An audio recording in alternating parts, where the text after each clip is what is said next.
Thank you for listening to the Clive Barker Podcast, the only podcast dedicated to the imagination of Clive Barker. In episode 305, Jose and Ryan take a deep dive into the very first art book, Clive Barker Illustrator. This episode is sponsored by Don Bertram's Celebrate Imagination. Don Bertram's Celebrate Imagination shop is dedicated to benefiting the Arts and Medicine program at Texas Children's Cancer Center. Up to 50% of the proceeds will support the program, where artist Don Bertram volunteers monthly.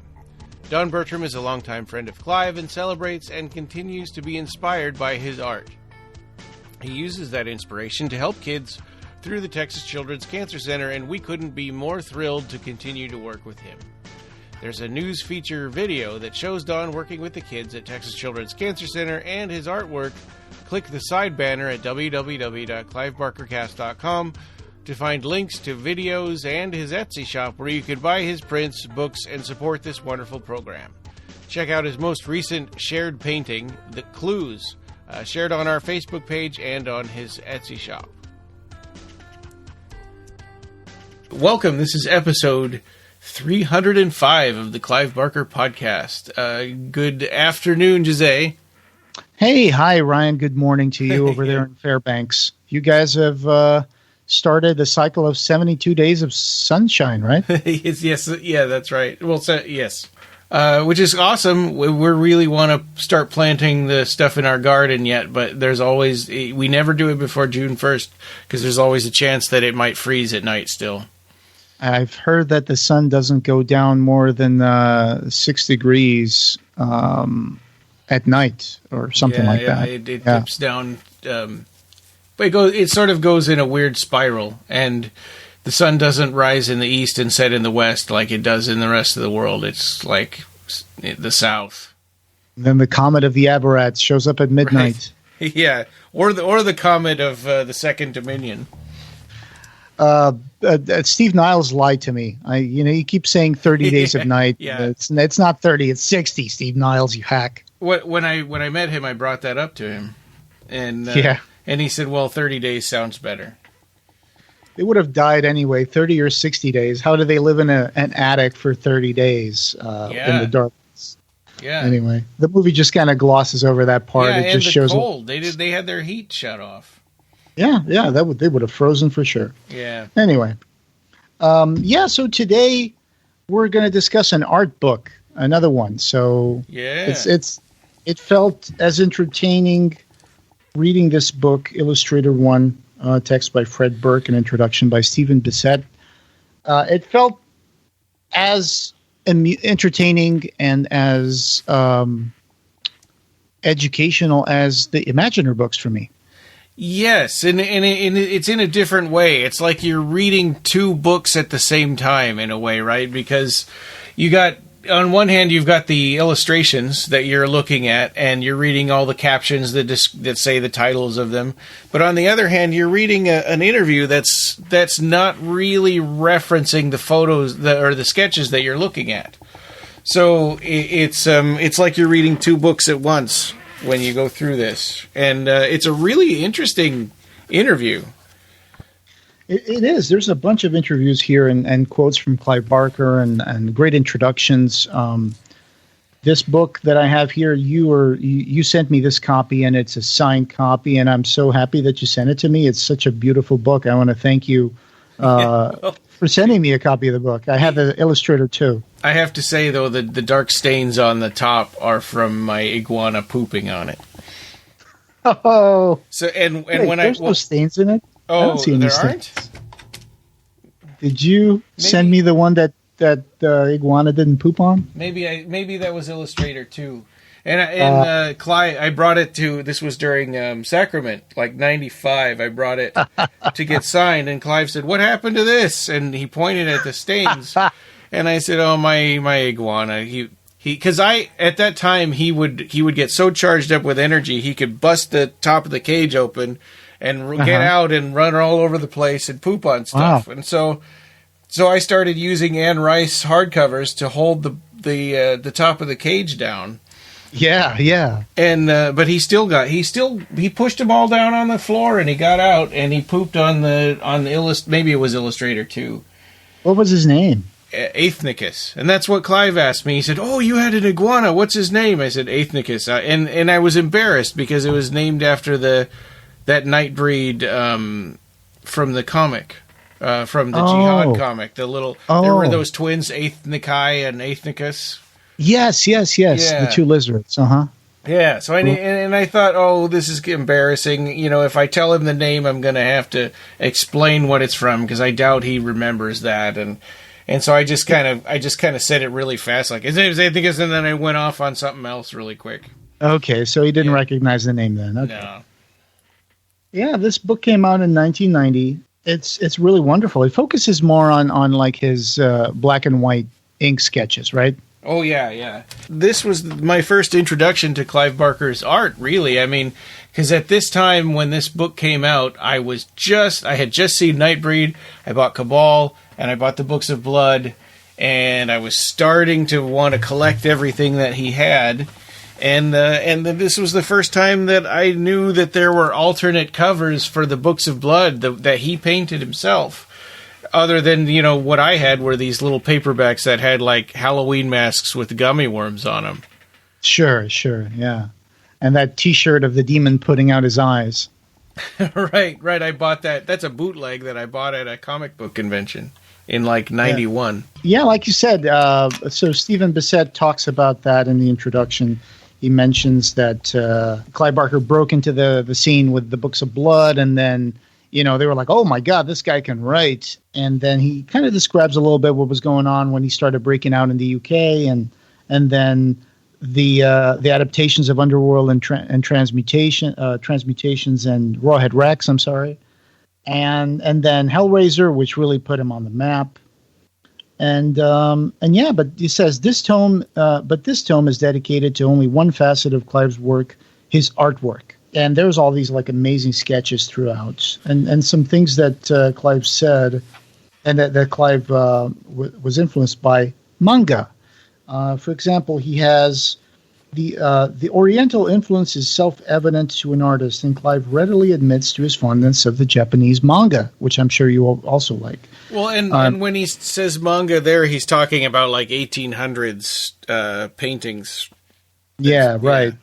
They go towards the wry cartoon style that characterized the nightmarish Kamakura period scrolls, like the Yamai Zoshi, the disease scrolls, or the Jigoku Zoshi, the hell scrolls. And I was going to look them up, and then I didn't have time to do that, but I'm actually very interested in looking these up, so I'm not familiar with that. There's actually an illustration in this book where Clive, it's not actually on this page, it's further down into the book. But there's a drawing that Clive did, which was a book cover, and it says something about this would be a manga book, and it would be bizarre drawings. And so he had this idea of joining some of these sketches into like his own personal manga book. Yeah. Which I guess this is probably. I mean, this book is almost kind of what it became. Yeah, for sure. And it was funny when I had the paperback books and I was standing in a line for a signing and there was a guy that had two hardcovers of Illustrator 1 and 2 and I didn't even know those existed. And I said, "Hey, whoa, can I see those? I didn't know there were hardcovers of those." And Clive overheard that and he was like laughing at me. So he's sort of seen me as this like, kind of annoying super fan, I think.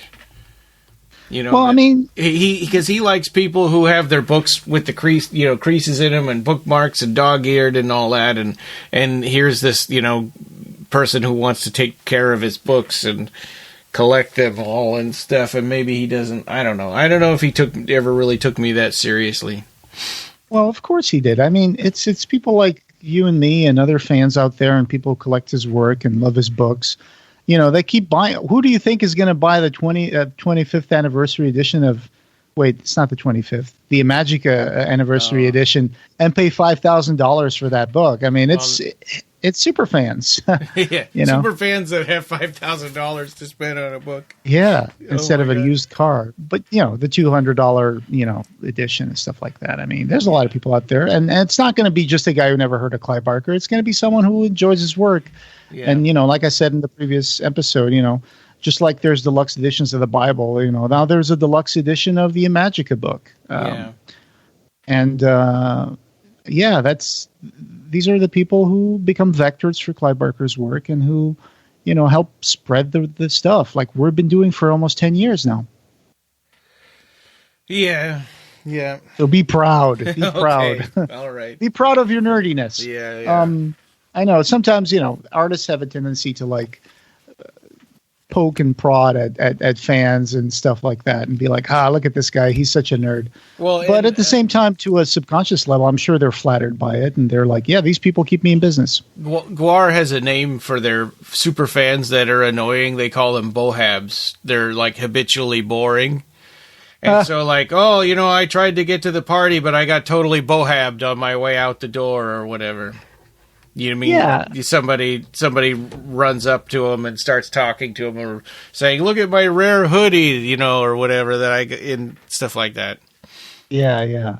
I mean, I get that, it's probably more interesting for them to deal with people who are more like casual about, the music business or their work or stuff. People who probably are like, I like them, but I'm not crazy about them. Those are probably easier to talk to than the people who like, I just want to hang out with them. I don't even want to say anything. I just want to hang out with them. That's not interesting for them, but it's like heaven for people who are like borehabs, Yeah. Well, and then there's the other side too. Like I remember one time I had a guy in front of me in line who, when he got up to Clive, he said, Clive, I just want to tell you that you totally changed my life, and because of you, I was able to come out to my parents, and your stuff means the world to me, and it's like, here I am, like, can you sign my, Imaginer, or not Imaginer, but was, whatever I had at the time. I probably had a duffel bag full of stuff. Mm-hmm. And you put your mother in the line so she can have more stuff. Yeah. Well, that was a different. What? Right. Well, because they put limits on how many. They say for every copy of whatever book. I think that one was Mr. Begone. You can bring 2 other items to get signed. Sure. So then I would usually try to gather up as many people as I could to stand in line with me, and I'd buy them all one copy of Mr. Begone or whatever it was. And my mom that is a super fan move. Yeah, my mom was like, what am I going to do with this book? And I read it that night, and she goes, Ryan, should I read this? Like, no, you're not going to. Ryan, the answer is always yes. I've given so many Clive Barker books to so many people. Well, my mom is really can't handle violence. Okay, that's fair. That's why I said no. Yeah. Kind of like Clive and his mom watching Hellraiser. Oh yeah, but she was proud of him to see his name on the screen. Yeah, so that's the only part you're gonna like, or something like that. Yep.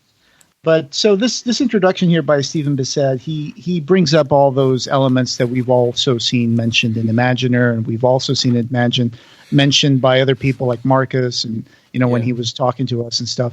But yeah, I mean, Cocteau's drawings, Goya's black sketches, Blake. Those are the 3 names that pop all the time when someone is talking critically about Clive Barker's work, right? Those are the things. But I did not know about the manga thing, so that was a new thing for me here in this introduction. Well, and I remember reading this thing when it came out when I was in high school, but I think most of it went over my head, and I'm pretty attention deficit, so it's like it's hard for me to read big blocks of text in general. It's like a cat eating wet food, and sometimes they eat it too quickly. Yeah. Like my cat just did that this morning, and I had to clean up barf from the carpet. But that's another story.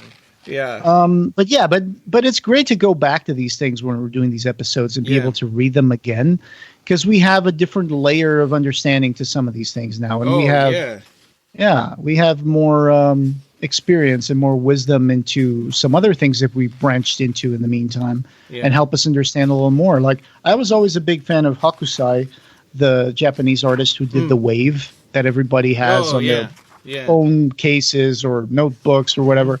And it's like, I didn't know that Hokusai had a manga book, a 15-volume Hokusai manga. So now I'm like interested in seeing more of that because I love the wave. That would be cool. Yeah. I don't know if you ever got into that old style manga, but I like everybody, I've seen it. Yeah. But some interesting quotes. Yeah, go ahead. Oh, I was going to say one interesting thing in here that I didn't know about was this car crash that he had. And he talked about how he got in. He was he got in this car accident, and he was having problems with the producers of Nightbreed, and just got out of his car and looked at the ocean, and it made him feel like everything was going to be okay, and all of these other problems were small. Yeah, he was in the Pacific Highway, and he just walked over down to the beach to see the sea. And I grew up in a town in northern Portugal, which is by the sea. We have our population quadruples in the summer, and there's like volleyball nets, and there's gymnastics on the beach, and there's like all sorts of things going on. And I've always enjoyed that feeling of going up to some of my early memories are just seeing the sea like glimmer and shimmer at like 5-6 o'clock on a summer afternoon. And that's the stuff that I remember. And looking at the sea, it's like when you're a kid, it's what's beyond that, It's like looking at the sky. It seems like it goes on forever. Yeah, and it calms you down a little bit, except when the sea is really, really rough. But but looking at that, and especially when I was doing my master's in the Mediterranean in Spain, on the south of Spain, which I went there as an exchange student, the Mediterranean is so smooth. It's so quiet. The Atlantic is very kind of rough and, always waves and wind and stuff blowing. But the Mediterranean is so calm and so like it's weird. You go into it and you're like, is this like am I actually in a sea, or is this like a lake? It's and then you go in and you see the little jellyfish trying to touch you, and you're like, wow, look at this, and the water is warm instead of the freezing water of the Atlantic. But will the jellyfish sting you? They will. You should keep away from them. All the jellyfish will always sting you, some worse than others. But But it's such a nice feeling to be immersed in that sea, and I think it's kind of this primal thing that's in our minds, that's where we came from. Right. But that car accident, I think I remember reading about this in some other book other than Illustrator, and now I don't remember what. Maybe it was an Imaginer book. But I remember reading that some time ago before I got this book. So it's interesting. Phil and Sarah might have put that in one of the Imaginer books, because I think that's where I read it. Yeah. And there was also a lot of talk of dreams and the meaning of dreams and what he sees in his dreams. There were really specific stuff, about his people and that he sees, and that he mostly sees people either like really simply clothed or naked, and that's why he usually draws them like that. Yeah. And I particularly like the way that Clive says here in one of his quotes that he sees the sketches. He says, "My sketches act as notes when he's writing." So, which again comes back to that whole Blake vision kind of thing, because Blake wrote and illustrated his own work, and Clive does the same. And another interesting quote here in the first introduction. And I'm trying to make this quick because I got to go out for a lunch, but I feel like it's a thick book. It's a very intricate book with a lot of stuff to go through in the text. But I love the fact that Clive describes drawing Sumi drawings with ink as taking the brush for a pirouette. Yeah. It's a lovely way of putting it. Yeah. It's hard for me to separate out my nostalgia, and when I read through this book, I'm a 16 or 17-year-old again, going buying this for the first time. And going, oh my God! Looking at the Books of Blood covers and the and all the Hellraiser and Nightbreed artwork that I had never seen before, like those images of Pinhead and the Cenobites are like old hat now, but this was the first time they'd ever been printed anywhere. Yeah, so that was a huge deal. And for somebody growing up in the U.S., we never saw these Books of Blood covers before. And we didn't have any sketches in Cabal. We didn't have those Rorschach things in Cabal. So this... You didn't? No. Wow. The UK versions had those, so when I bought Cabal, they came with that. Oh, that's such a loss. Yeah, so for me, it's like, I like all of the other sketches, and it's really neat to see his styles and stuff. But all of that stuff, it's hard not to go back to, my original first impression and how much I sort of fanned out, seeing all that stuff. Absolutely, yeah. Yeah. It's funny because here, after the introduction, they have this series of one-page covers for the Books of Blood, and this is such a beautiful portfolio. And the first image that they put in is actually not from the Books of Blood. It's from The Snail, a book cover that Clive painted for Richard Miller. So that the one with the snail and the Nazi armband on it. Yeah. With all the strange characters at the bottom, like the guy in the leather mask. But it's totally done in the same style as the book. It's totally done in the same style, as the other things of the Book of Blood. Yeah, but there's a lot of cool stuff, and there's some characters who almost remind me of the Aberrat, right? Like this little bat guy with a T-shirt called Borscht. Yeah. Yeah, that's such a goofy-looking little character. It's such a cartoonish character. Well, it's watercolor, right? That's not something you see very often with Clive. Right, it is watercolor. Good catch. It's got this watercolor wash over it. Yeah. Very subtle, but very well detailed. So yeah, there's a lot of illustrations. There's one picture here. It's not a numbered page, but there's a picture here of a guy falling through the sky. And I think that's Cal Mooney on Weave World. Right, when he fell into the carpet and then all of a sudden he's in another world. Right. And then, of course, there's one of these covers for the Books of Blood of the guy with the needles in his brain. And Didn't Nicholas Vince say that he posed for that? He did, yes. Yeah. Good catch there, yeah. Yeah, some of these, you can attach some of these to some of the stories in the Books of Blood, but others are just completely disassociated. And this, I think, is one of those, because this one doesn't really evoke any story of the Books of Blood that I can recall. Oh, the guy with the needles in his brain? Yeah, the syringes. Mm-hmm. Yeah. I'm guessing it's representative of Age of Desire.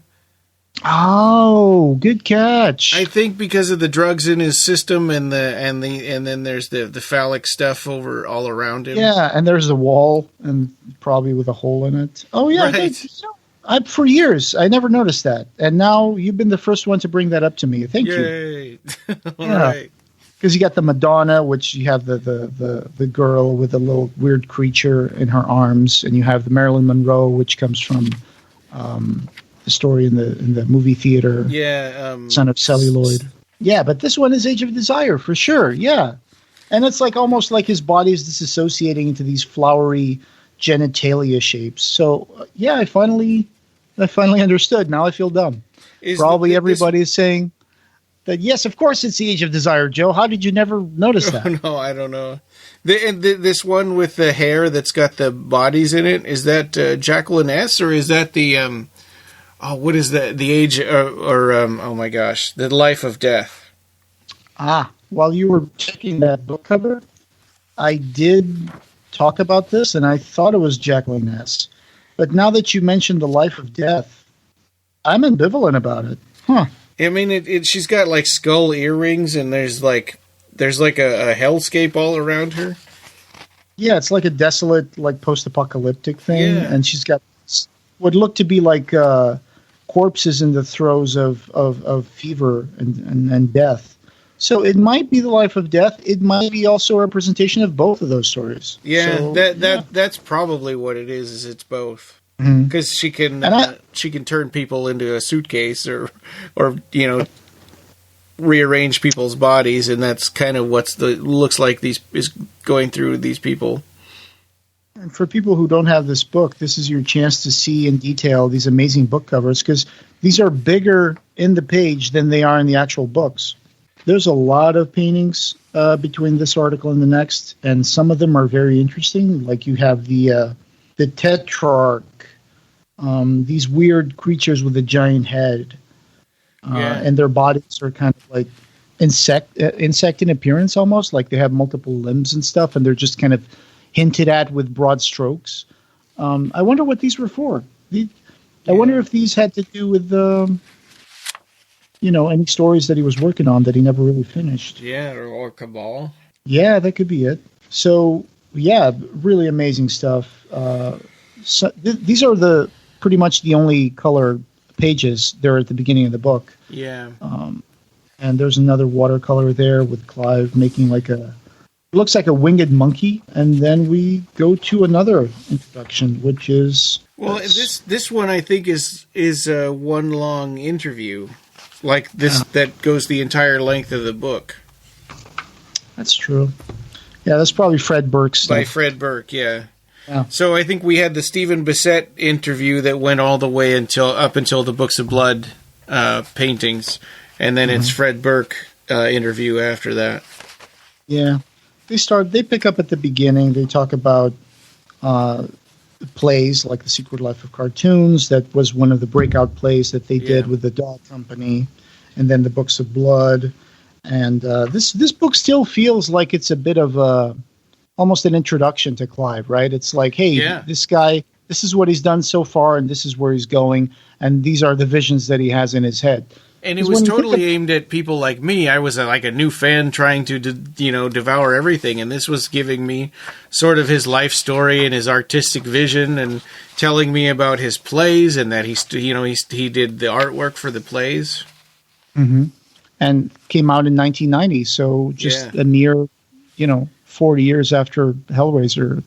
Right, and right after Nightbreed, or right when Nightbreed had come out. Yep.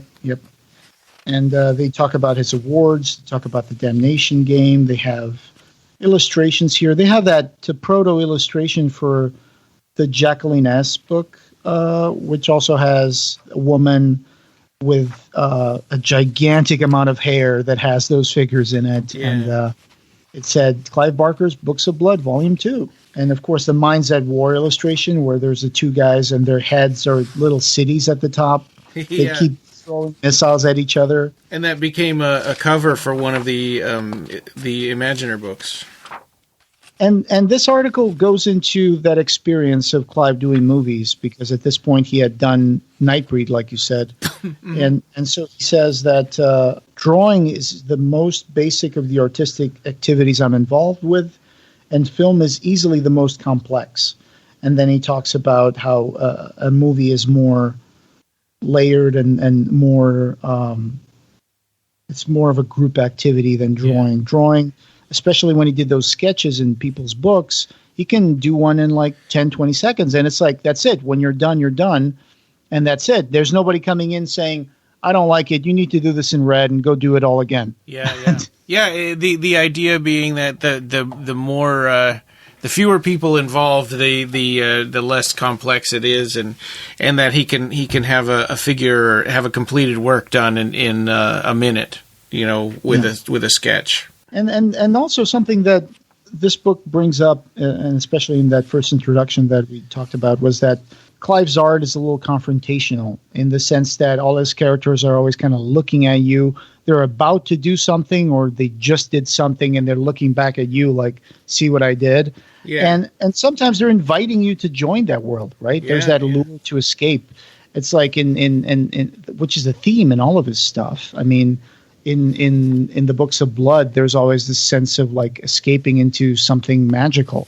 It's true. Yeah, it's like, okay, this is going to be painful. This is going to change your life forever, but it's also a transcendence. Yeah, like in the Madonna, where two guys get turned into women, but then one of them embraces that, the other one kills himself. It's really in the Hills of Cities. In the Hills of Cities, that's really going to change your life, because you're going to be completely obliterated. You're going to be turned into like a part of a giant, but at least it takes you away from that weird mundane existence of arguments and boring daily stuff. Yeah, and the elimination of the individual and only being collective. Embracing your dreams and embracing what you want to do. Candy Quakenbush is the perfect example of that. She's bored out of her mind in school, gets out of school, walks out into the field, and gets taken on a ride of a lifetime from a magic being. Which is interesting, because that's like a big theme of Clive's, but in most other stories, people get torn apart, for that, like the Hellbound Heart, or Harvey Swick, loses loses decades of his life because, all because he's like not satisfied with the world the way it is right now. Yeah, he But loses for decades Candy, of the world's life. Candy's the only one that gets rewarded for that. Like everybody else in Clive's stories, pretty much they get punished for not being able to accept the world the way it is. Either they get punished, but they also get something in return. Like with Weave World and Cal Mooney. No, that's a good point. He loses he loses something, but at the same time, he also gains an entire country to live in. He gains this responsibility. Yeah. I always felt like Cal, when he goes into the gyre, the house that stands right in the center of the spire, and he sees this old man looking back at him. At first, I thought that might have been his grandfather or something, but then I thought that might be him in the future, looking back at himself, because at the gyre, the time gets a little funny and wobbly. And it's like maybe he becomes like, the wise old man in the center of things.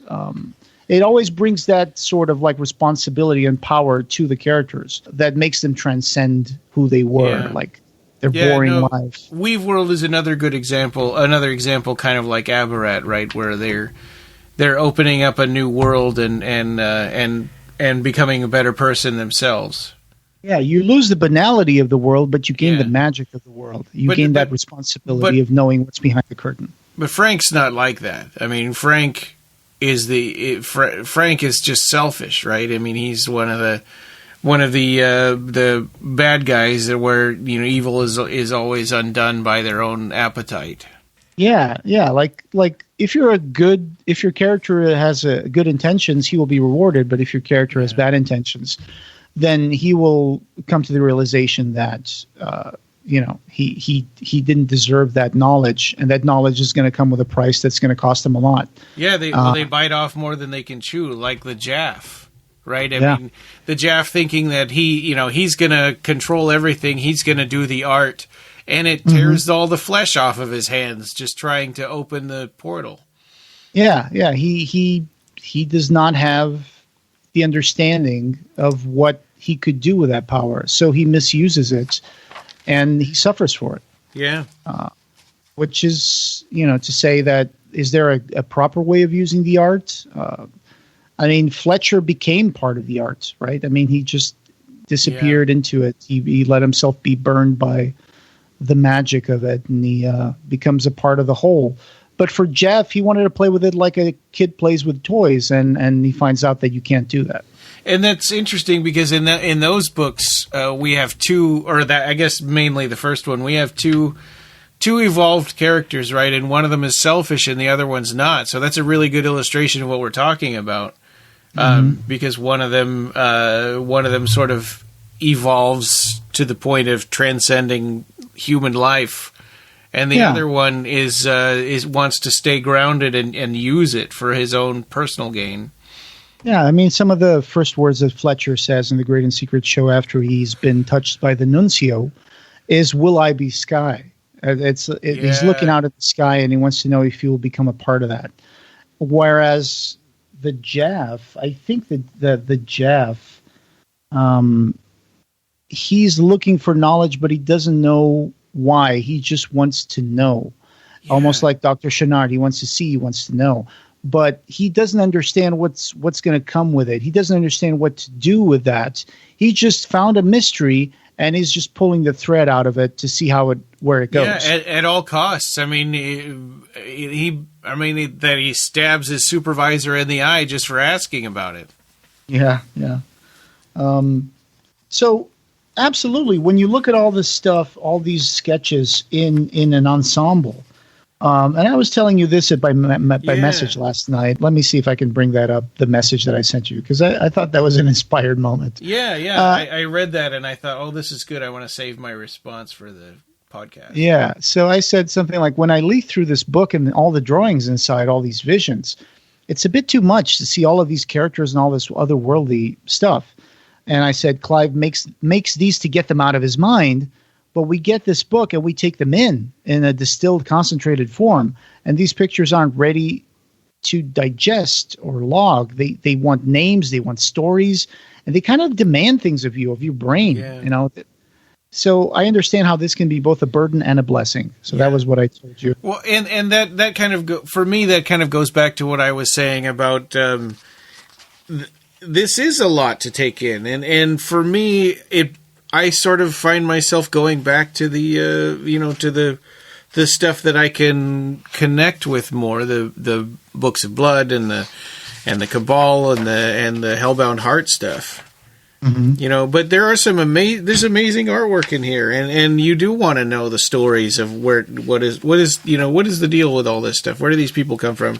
Like page 40, there's what is this one called? Pulcinella. And that it seems like that design was used in the Nightbreed comics later, right? Wasn't that Nick Naven? I'm not sure. This is a winged character. Right. It's got kind of like a hooked nose. You're talking about the witch in the comic books, the Nightbreed comic books? Yeah. Yeah, it kind of looks similar to that. Yeah, although, I think that they might have been inspired by this design when they drew her. Yeah. I mean, Nick Maven is kind of like an archetypal witch, right? She's got the crooked nose and the white hair and the mole on the nose, so there is that. This one also kind of reminds me a little bit more like a vulture-y kind of creature. Yeah. Yeah. Yeah, they do demand stories, and Clive was so prolific. I mean, especially back then, that all of this stuff, he didn't have time to develop every little drawing that he made. Yeah, they're just coming at him. And page 5 in this article here, he talks about his art teacher, Alan Flint. And then we read an interview with him later in the Imaginer books. Yes, they went back to that guy. That was amazing. Yeah. And so he talks about that professor, and one of the things that he talked about was that the painting, it's not about what you're painting, it's a struggle of the act of painting. I think I'm saying that. Yeah. The idea of trying to get better at your craft, or paint the best apple that you can paint. He goes back to this idea of an apple, and Clive is like, who cares? It's an apple. Nobody's interested in an apple. It doesn't matter how good your apple is. Yeah, I mean, when you look at what's called a still nature, someone paints a figurative painting of a bowl of fruit. It's kind of a cliche, right? It seems like that's more of an exercise than it is like a vision, than it is like hey, I'm going to do something really groundbreaking, or I'm going to use my imagination. You're just copying something. It's an exercise to exercise your technique. Well, craft. I was in an art class right after I bought this book in high school. And that got me in trouble. I mean, because I was reading this and I got inspired, and I'm like, I'm not drawing a bowl of fruit. I'm going to draw a dragon and skulls and stuff. So I got a D. That's what happens when you get teachers who don't have imagination. I mean, the bowl could have been the dragon wrapped around the skulls. It could have been the fruit. That's pretty much what I did. Yeah. That would have been what I would have imagined too. Yeah. I mean, it's so he says, I always remember having furious rows with Alan Flint, who was my art teacher, when he would say to me over and over again, the thing about painting is that it isn't about subject matter. It's about the problems of painting. I've heard that a lot from a lot of people who teach painting and teach writing as well. And that what it's finally all about is having the craft, having the technique to deal with a particular problem. But if I can, use an analogy here, and it's like, the artists that we know and that we love, sometimes they took the road less traveled, right? They created their own techniques. I mean, to this day, there's like from Renaissance paintings all the way up to Francis Bacon. There's all sorts of things that certain artists did that nobody else did. It's about. I disagree with what Alan Flint said. I think it's a lot more to do. It's important to have the technique so you can convey, just like it's important for you to have words so you can write poetry, right? And you know how to write. But at the same time, once you have the rudiments of it, the practices, once you have the praxis of the method, it's like you you can use your imagination. You can do whatever you want. You're free. Yeah. Yeah, it's only frustrating if you're not good enough to put what's in your head onto the paper. Yeah. Whether you're talking about writing or art. Yeah. And he mentions Goya. He says, well, for example, Goya is one of the key examples of this facility that comes towards the latter end of the lives of great artists. When he's learned all the rules and now he just breaks them one by one because it's just so fucking good. The black paintings, there's just such facility. There's just such genius in those strokes. And you can take pleasure in that. But if Goya was painting in the black paintings apples and plates, however great the facility was, I would be bored. And when you go to those black paintings, and sometimes it's literally just a square of black, and then, you know, in that negative space that he didn't paint, he makes out these like little silhouettes and figures of faces. And these are faces that are made with like 4 or 5 strokes of paint, but they're so deep and they're so like emotive, right? I mean, there's such, it's more about, I mean, you could go towards impressionism and all that stuff. Obviously it's like, it's not figurative, but it talks to a different side of the emotional side of things, like Van Gogh's The Night painting. It's not about the village. It's about looking at the sky and seeing all that beautiful like vision, right? Well, and if we go back to page 7 or M6, page 6, right? That looks like Clive took inspiration from the black paintings. Yeah. You've got a black space with a kind of a white silhouette of a face, shamanic mask almost. Yeah, like a tribal mask. Right. And so much in here. So then you have some pages with those beautiful Rorschach paintings that adorn the Cabal book. If you're in the UK, they do. Yeah. Which it was a part of this. I mean, I already got into that stuff as soon as I bought the Cabal book and the Thief of Always. They were all illustrated throughout, and so that helped me have this second layer of art to the book, which is so good. It's weird to think that this book was 31 years ago. It doesn't feel like it was that long. That's life, I guess. And he has like he has his spiritual self-portrait of himself on page 21.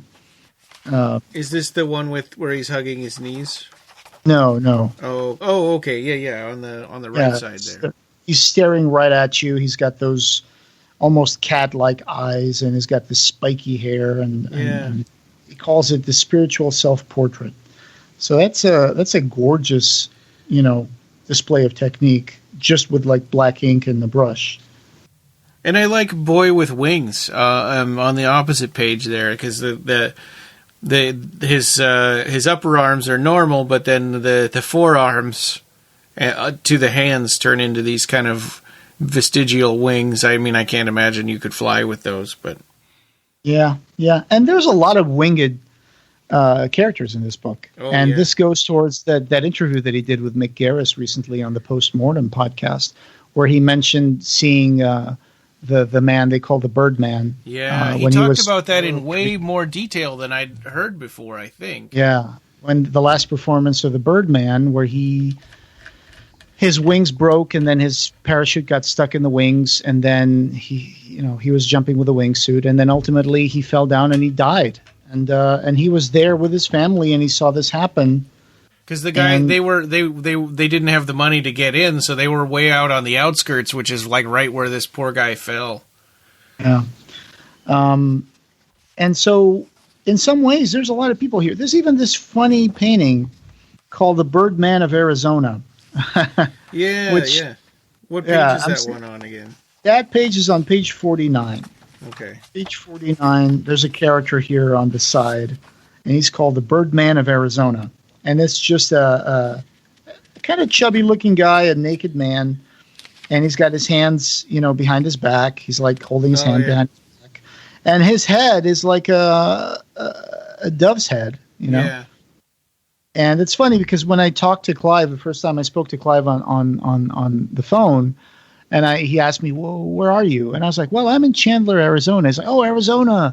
And he's like, yeah, the Phoenix was one of the first cities I went through when I moved there from the UK, and I was traveling down that road at night, and Arizona.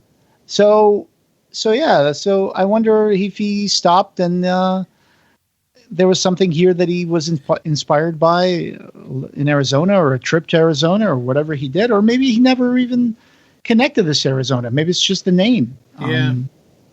I'd be curious to ask him about this painting. What's the story behind it? If he still remembers that, because I don't know this. And it seems like it was years before he made the connection between making all these characters with wings and that accident at the air show that he saw when he was, little. Yeah, and even this Birdman from Arizona, I'm just remembering now, this might be from the 70s. So he probably, that was way before he ever went to the United States.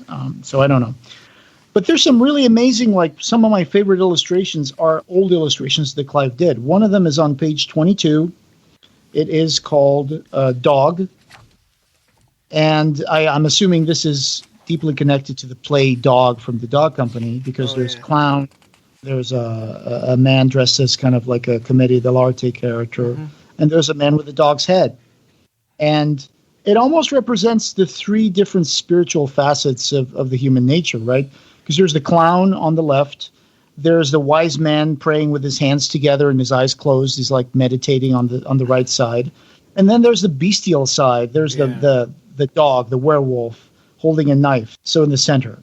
And then such a strong, powerful, it's very sketchy. There's a lot of texture in this. There's a lot of like cross-etching, which is something that Clive seemed to do a lot in the 70s. It's the id, the ego, and the superego. Yeah, yeah. Oh, yeah, absolutely. Like on either side of the dog. Yeah. So that's one of my favorite drawings here. And then there's another one, which is also from the same time period. And it is the Matador. And that is on page... Where is that one? It's also... It seems like he did this around the same time. It's on page 53. And it's a man wearing a mask, like one of those Zorro masks. And he's got like a little ponytail. And he's wearing this outfit of Spanish toreador, and a Speedo. Kind of like a little banana hammock. Yeah, there. The same kind of Speedo that dog was wearing. Yeah. Yeah. Oh, yeah. Kind of a loin kind of thing. But, yeah, like a little tiny banana hammock, let's call it that for fun. And he's also holding a knife. Yeah. And, right, and it's the same. It's the same style, so it does look like it was done around the same time. Very thin lines. Maybe it looks like he drew this with almost like rotring pens or something. Definitely not a brush. This is more like a pen drawing, ink pen drawing. And really, really amazing, striking, powerful. I would love this on my wall. That's just such a strong, powerful stuff. And of course, the little horizon in the back, with a little tiny biforked twig growing out of the ground and a moon in the background as well. Yeah. And he explains why some of these drawings and landscapes that he does are always very bare. He mentions that when you're drawing something very symbolic, very striking, you usually put it in a landscape where nothing is distracting from that thing, the one that I really am sort of captured by, and I want to learn more about, like you had said, is this the Lenny the Clown from Crazy Face, or no, that's opposite above. I'm looking at it's on page 67. Unused brush drawing from Weave World. Oh, and it's this guy with sort of a lion face, and where one of his eyes should be, there's another face. Yeah, and it's like, how does this guy fit into Weave World? I want to know. I know. Yeah, it almost looks more like a Nightbreed character, because there was a Nightbreed that had a little face growing out of their face. Yeah, but see, this is the stuff. This is what you look at these drawings, and your brain immediately tries to jump and say, "What was this supposed to be? Yeah. What? How does this fit into the title of the Weave World thing?" And it's that thing where it's like you're never going to know. You're never going to know. Not even Clive knows, for all I know. Right, right. It could be just something he just started sketching for Weave World, and then they thought, well, I don't know how I'm going to fit this into there. Yeah, maybe it was from one of those Weave World clans. They had names. Right? I forgot. Right. Yeah, the families. Yeah, but they seem to be more humanoid. And this one looks almost like a lion face. Right. They were more like fey creatures or elves in a way. Yeah. So what an amazing text this book has, and it's so complex. You really have to buy this book if you don't have it, and read all this stuff, because it helps you understand this so much. And you were saying through message, you were like, have you finished the book? It's kind of a long book to read, and it's kind of like I need time to digest this stuff. And I was like, yeah. I was getting a little worried because I'm working 10-hour days, and so I'm trying to squeeze this in on my lunch breaks. And then when I get home, I'm talking about our remodeling downstairs, and Joel's got his friends over, and it's like, man, how am I going to squeeze this in? But I made it. I was able to get it done.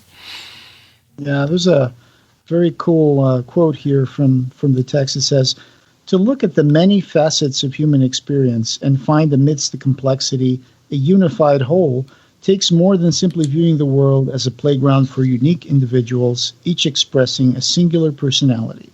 In Barker's drawings, we see an artist unafraid to take the ultimate risk, to assume that in some shape or form, every facet of that human experience, no matter how base or glorious, is reflected in his own soul."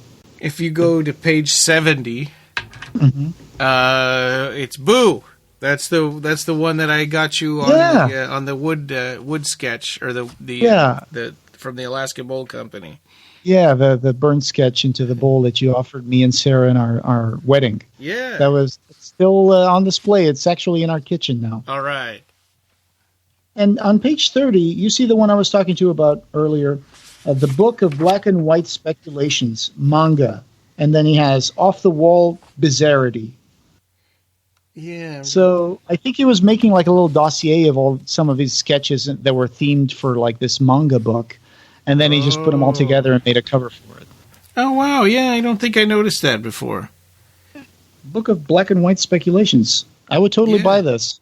Phil and Sarah, if you're listening, time to curate another art book. I would love to see that. Yeah, they haven't done enough already. Let's get. Yeah. No, that would be awesome. That would be great. In addition to the play books that they're working on, I'm sure. Yeah. And another thing that I would call this the educational part that I got out of this book was that we've all seen, if you're into Clive Barker's art, those little sketches of these actors with masks on. Yeah. And sometimes they're fighting, or sometimes, one's trying to pull the other guy's mask off, and another guy's throwing a wooden sword at the other guy's chest. And they have a theme. And it turns out that on a part of the interview that talks about masks and theater and how humans put masks on to help the world talk about itself, he says, Barker's love affair with the stage also plays a part in his affection for these symbols of theater. There's a whole series of sketches of actors, basically, he says. People with masks on, killing each other with wooden swords. People with masks on, seducing each other. Just very simple ideas for things. They compare forcibly, I think, with the masks which are just simply hanging up or floating in the air, as though the person who had once occupied them has just flitted away, Barker says. Indeed, one of the most powerful of these pictures is a simple study of a mask hanging from a tree, laid aside carefully while its owner has a moment in which he doesn't require it.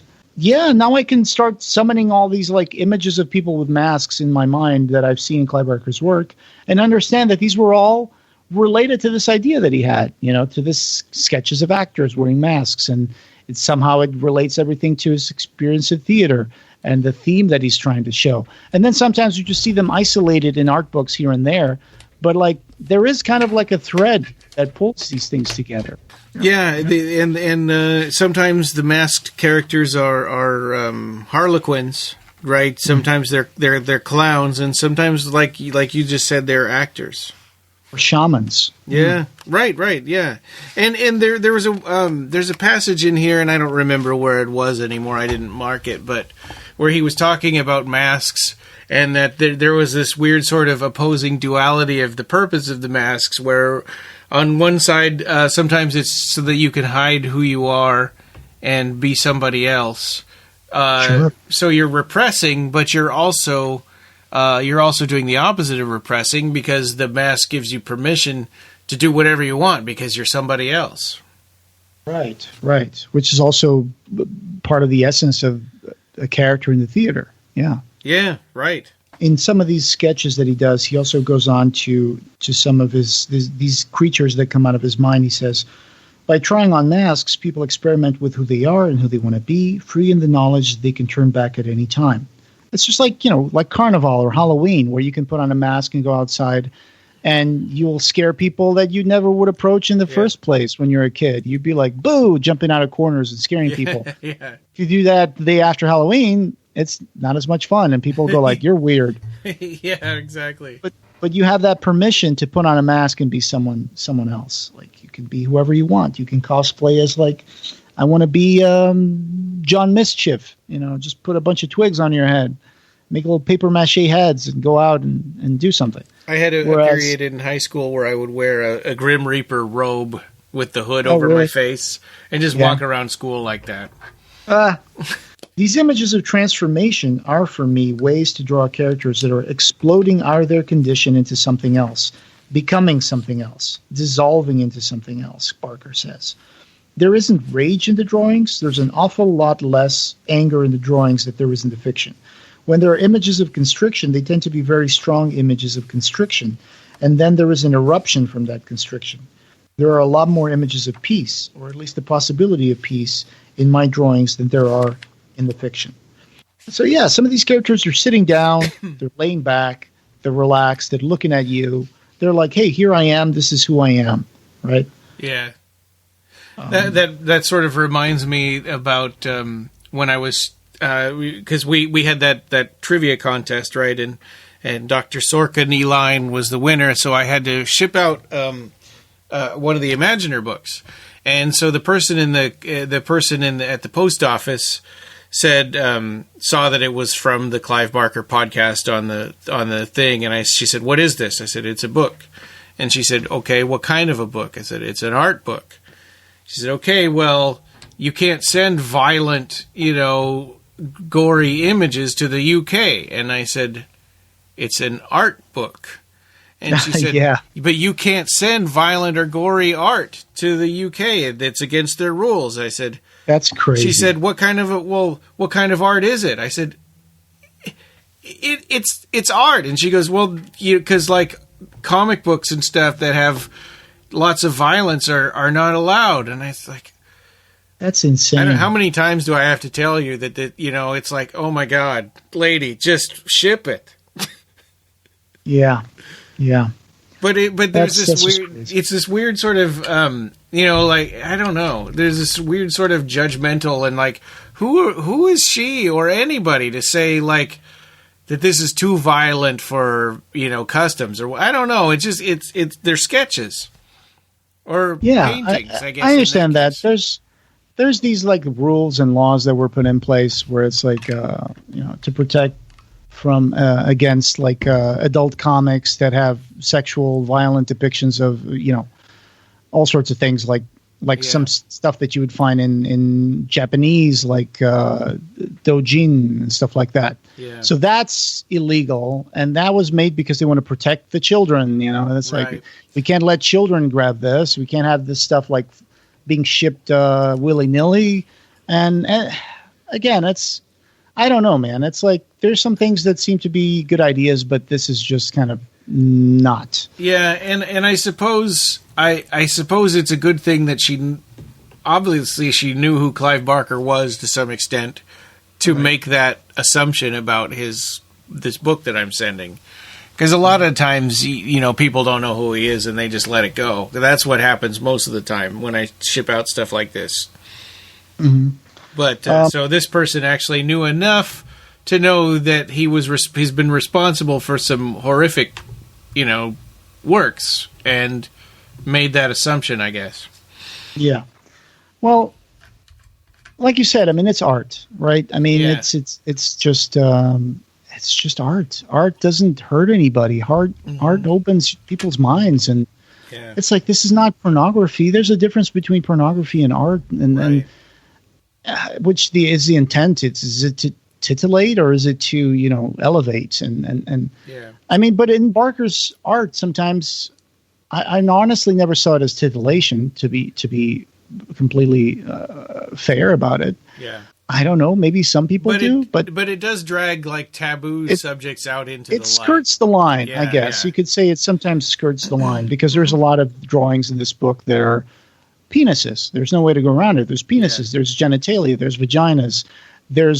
But they're in the context that deprives them of like the pornographic intent. Like there's a vagina on the ground and a dog is looking at it. How is that titillating for anybody? There's like an erect penis. Okay, we all have one. We know what it looks like. I mean, it's a depiction. It's a symbol. It's not a real photography. So there's a whole debate that we could like be talking about for hours about art and how these rules are stupid and unfair. Yeah. But going back to the book, I mean, honestly, I can't keep going through every single one of these things because it's just so complex. You have to read it by yourself and look at this amazing art. And and luckily I think this book you can still get for a really good price used on like Amazon or eBay or somewhere. So and if you don't have it, this is like the pure ramping up of Clive Barker's career and people wanting to know more about him and him getting sort of catapulted into stardom. This is right at the height of that. Yeah. And the fact that it mixes almost kind of like Clive's ideas about the world, society, and human nature and art with his own art in the pages makes this a vision. It's a book that is a complete vision because you're looking at themes of transformation or talking about how the main goal of civilization has been the cordoning off of possibility and the spiritual institutions that have gone into the business of limiting, sometimes even crippling our power to affect our own lives. And then you're looking at drawings like a giant body of a man in an ocean where a city has been built on his back while he's floating up, face down. It is something that tickles the coils of my brain in a way that I can't explain, I think that the Illustrator books are kind of essential. I mean, essential for early collecting for me, definitely. But I think if you're a Clive Barker collector, they kind of give you really good insight into how Clive thinks about the world and what he's, the centers of the philosophy behind his novels. Definitely recommended to buy Illustrator 1 and 2. Yeah, for sure. There's also, I forgot to mention, there's a beautiful portrait of Oliver Parker on page 61. I guess this must have been done around the time of The Dog Company. Yeah, that's Oliver Parker. I didn't know that. Huh. Yeah. I mean, it might be him. It definitely looks like him with a mustache. So I might be wrong, but I think this is Oliver Parker. Yeah. Yeah, and that goes to show that that it's not always just Clive doing these crazy surrealistic, kind of stuff with the rough sketches and stuff. He can also do really detailed work when he wants to, like the Books of Blood covers. Sure, and yeah. like this portrait here. Yeah, definitely. When he was younger, he did a lot of interesting figurative work. Yeah, which still has his own flavor, Barker flavor to it, but really beautiful stuff. Yeah. And here's on page 62 what I was talking about earlier about the landscapes in his art, that sometimes they're just always like a horizon with a little tree and the moon, and sometimes there's nothing behind it or there's some mountains in the distance. He says 62 I have Cabal stuff there. Yeah, he says in the text, he talks about the landscapes, like that there's landscapes that he returns to over and over, and he sometimes calls it quiddity or the fugue or Midian. And so the nature of that geography says it is a sense that the absolute confrontations of almost a mythic stature, certainly their personal myths, occur in landscapes which are cleansed of particularities. And he says, I think it's one of the reasons why the post-Holocaust image has been sort of pervasive in late 20th century fantastique, because it's another way for us to get to that cleansed landscape. Although, of course, in the post-Holocaust landscape, it isn't cleansed, it's radioactive. but the image is of a world in which the edifices of human civilization have gone to rubble, and where once again we're back in a place where things are plainer. You can see to the horizon. The skies are huge. A sense somehow that what's going to happen here in this landscape is going to be more absolute. My dreams have that feel to them. More primal and less convoluted. He talked a little bit about it also in that part, I think, about that he never in his dreams sees the inside of buildings, right? It's always like they're simpler and they're on the outside, unless he's like in his school or something. But such an amazing selection of sketches. It's really entertaining to go through this. And sometimes you find these little sketches of things that relate directly to his books. Like on page 71, there is a creature called a Tarata from The Great and Secret Show. Yeah. So when Jaffe is stuck in the cave, Fletcher's waking up dreams of people and picking them to be his army, and the Jaff is creating this army of nightmares plucked out of the people of Palomo Grove. He creates these Tarata, and then they're like these weird monsters, skittish-looking creatures. And there's one right here. It looks almost like a creature from Alien, the facehugger. Yeah, it's got the long prehensile tail and then the sort of spider-like limbs. Yeah. But it's got kind of a skull-looking face. And on page 73, there's a cousin of those figures in Minds of War. It's another guy with the top of his head is a building. Yeah, with like a tower on his head. Yep. And the Hellraiser stuff that he has here as well. The Hellraiser drawings that you talked about. Yeah. He's got some stuff here from the Dog Company years. He's got like the figure of Dog, the figure of the Patriarch, which is this big bald guy, big fat guy. And then that self-portrait of Clive that's been made really famous. I mean, I think that's shown up a lot of times. Bradley mentioned when he played the Patriarch that he was wearing a very padded costume and he kept sweating every single time he was in it. Page 81. There's the self-portrait. And then finally we get to those Hellraiser Cenobites here around page 84, 5. And Jeff Portis in the book, Behind the Mask of Bill Horror, actor of Sacred Monsters, he mentions that the first time he saw a drawing of Pinhead, it was a more primal thing. So, and that's what we see in page 84. Because everybody's seen Pinhead with his apron and the face with the pins that looks just like the Hellraiser one. But this is the first one. This is the first idea of Pinhead. And right? this character has got barbs everywhere, not just on his face, on his head, but like all down his arms. He's got hooks and stuff coming out of him. His outfit is totally different, and he's squeezing his fists, and there's like blood coming out. Yeah, it's either blood or it's more. He's got a lot of like things hanging out, hooks and like chains, necklaces and stuff too, and hooks and chains and bells and stuff. Like he's almost like armored. And there's all these spikes coming out of his, we don't know if it's his outfit or if it's actually his flesh or both. Yeah. So this would have been, it looks more African, more tribal, more shamanic in a way. Yeah. Less fetishistic, like leathery kind of stuff, like what Hellraiser became. Yeah, that was totally like Jane Wildgoose's idea. This was also the first time, like you said, where you could see this stuff. Little pitch dossier that he pitched around for Hellraiser. And then on 88, we got this. It's sort of grayed out here in this image, but the Frank looking past the door that was meant to be the poster for Hellraiser, but ended up being more of a promotional image. And I have one of those framed and signed by Ashley Lawrence. Oh, that's wonderful. And there's a Baphomet sketch on page 93. Not the one that Jeff Portis showed us that he had in his house, but it's an early, it's a lot of loose parts and a very disassociated body. This is probably for Cabal, right? Where Jeff Portis's might have been for Nightbreed. Yeah. Oh, yeah, that's true. That's true, because he did that on the set. Not on the set, but when they had that 1 month pre-production where they were figuring out the monster ideas. Yeah. A lot of amazing illustrations, too, that never really made it into the book, like page 98 and 99. You have illustrations about Weave World.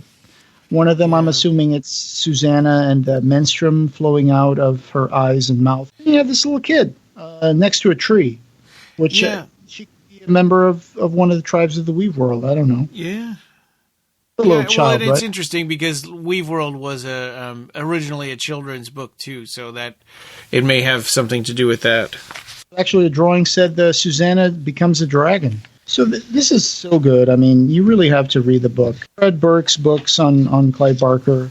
Your voice is kind of cutting in and out. Are you like moving away from the microphone? Is this better? Yeah, that's better. Okay, I apologize. Oh, and there's one last thing I would like to point out. It's this funny sketch on page 109. It's called Ed G. Goes Out Walking Wearing Beauty as a Hat. When I read that at first, I thought it was Ed Gein. It is. It is, okay. It does kind of look like him with that, that hunter cap or whatever. Yeah, with someone's face on it. Oh. Yeah. This is a great callback to Ed Gein. Yeah, right. And our discussion from the A to Z of horror and Texas Chainsaw Massacre and all these movies and stuff that were influenced by Ed Gein and his horrible behaviors, I guess. And so in the last part of the book, there's a particular passage I just want to read as kind of like a half conclusion, which is he talks about Blake again, that Blake saw angels. It says, Blake was taken out with his mom and dad at the age of 9, and he saw an angel in the trees. That sense of the transcendent, and again, these are not images of the macabre at all. These are images of the strange and the visionary and the hallucinatory. But they're not images of death. Those angels may have been Blake's version of the people I talked to when I was 3. They weren't bad people, just the angels and demons living in dreams, angels and demons that would later find their way onto the sketchpad. And he says, the conversations I had with the angels and the demons is the conversation I have now with my readers. It's a conversation I never really had with my parents. And the life of the spirit my parents go through is a completely different door to that. Their relation to landscape, their interest in the physical world, which is a major appetite in their lives, is not an interest I usually have. They always had a wonderful sense of the natural. They have their garden, their sense of the concrete. I've never had the slightest interest in the garden. Of course, very figurative stuff there, but yeah, it's like you talking about your mom, like she has tastes and stuff, and she has a different inner life that you don't have. And right. Yep, and she's got a winery now. Oh, she does? Well, she grows grapes, and they do make a little bit of wine, but they mostly sell the grapes to wineries. That sounds delightful. It sounds like she found her little pursuit of happiness. Yeah. It's pretty neat. It's a neat place to visit. It's warm. It's kind of a deserty area. And so you're going to be visiting her soon, right? So that brings us to the idea that we might have to skip a week or so in June. Yeah. So just kind of a slow month. That's what we're looking at. I mean, we'll have the next couple episodes. The next couple of weeks, we'll have episodes out. But then we're kind of looking at the weekend of the I'm on the 19th. Or wait, the 19th was the one that we would probably do, but maybe the 12th. I think we were talking about not having an episode out on that one. That sounds good. And we got some interviews that we're working on. We're not going to mention names yet because we're still trying to finalize those. But you remember that Doug was in the 300th episode, and we kept talking about having him on the show after that for future episodes. So if everything goes well, it might happen in late June. So we'll see if that works out because, of course, there's always scheduling that needs to be done. But Doug Bradley. Yeah. And definitely there are some others that we talked about too that are in the works. It's tough. We planned so much stuff for the year, and there are only so many weeks in a month. Yeah, and I want to thank Ed and Nina for trying to arrange all this stuff as well. They've been very busy contacting people and through their own contacts and inviting them and being like, hey, we do have this podcast. So that really helps. We just need to find a way to schedule all this stuff. Yeah. And I would love to see in the future if there's going to be another year of the podcast after this. maybe we could try focusing on a few more interviews, because there's a few people that, Hans Ruffert, that one kind of fell through a little bit, and we haven't really pursued it that much. Yeah. But Hans Ruffert definitely has his own. No, he definitely worked on the Imagica appendix and the Imagica game. And his appendix was included in the latest anniversary edition of Imagica, so that's a wonderful thing. Well, and speaking of that, Richard Kirk is someone we've also been talking to. Yeah, Richard Kirk, illustrator. Yeah, he illustrated some versions of Imagica and I think one or two other Clive Barker books. Oh, Maximilian Bacchus, right? He illustrated that. Oh yeah, that wonderful little book. Yeah. Such a beautiful. Did we discuss that book already on the podcast? We did, yeah. When it was published, probably like 2014, maybe. Yeah. And so we have those things trying to get finalized and scheduled, and also there's a lot of research that goes into that, because we want to be able to know more about the work of some of our guests before we bring them on. But what are your thoughts about Illustrator? You have Illustrator 1 and 2. Do you remember when you bought it? Did you have it signed by Clive? Give us some comments and let us know what you think of these books. Yeah.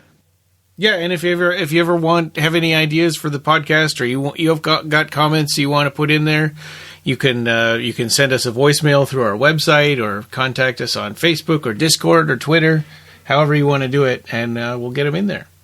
Yeah, and we also got to book another theme episode with Eric Gross of the Followers of the Pandora. Yeah, right. Yeah, don't forget about us, Eric. Yeah, I recently spoke to him on the phone. We were just actually talking personally, but I did mention that. He's like, yeah, we got to talk about that. So okay, yeah, I'll make sure to try to get a conversation going about that again, and remind him that we're well open, even if it's something we already talked about. Yeah, it would be nice to revisit some stuff, because like some of our earlier episodes, I think we have evolved in our understanding of things since we started. And so they'd be completely, if we went to talk about the Books of Blood or the Damnation game, it would be probably pretty different from what it was when we did it the first time. Wonderful. So, and what else is coming up in the immediate? We got some commentary tracks coming. Yeah, so we're going to be going back to the A to Z commentaries for M is for Mistress of the Night, and we'll be watching Black Sunday. So you guys can watch that with us, and we'll do an audio commentary. Then we'll be going back to Jericho Squad. Yes, there's going to be a mission, and it's going to be complicated, and it's going to be fun. And the Black Sunday will have Ed and Nina join us as well for the commentary. Yeah. So it's always going to be interesting. Mario Bava film. I'd love to play some Black Sabbath, but I think that would get us thrown off of iTunes. All right. And this wonderful episode, having no beginning, will have no end. Thank you for joining us, and we hope you have subscribed. You can find the Clive Barker Podcast wherever you find audio. Show notes for this episode, as well as news and reviews, can be found at our website at www.clivebarkercast.com. The Clive Barker Podcast, or BarkerCast, is an independent editorial podcast and blog that is not affiliated with or under contract by Clive Barker or Seraphim Inc. This is a labor of love by the fans for the fans. Watch for our annual Kickstarter fundraisers to get some cool stuff, and you can buy t-shirts on our TeePublic store. Go to tpublic.com and search for BarkerCast.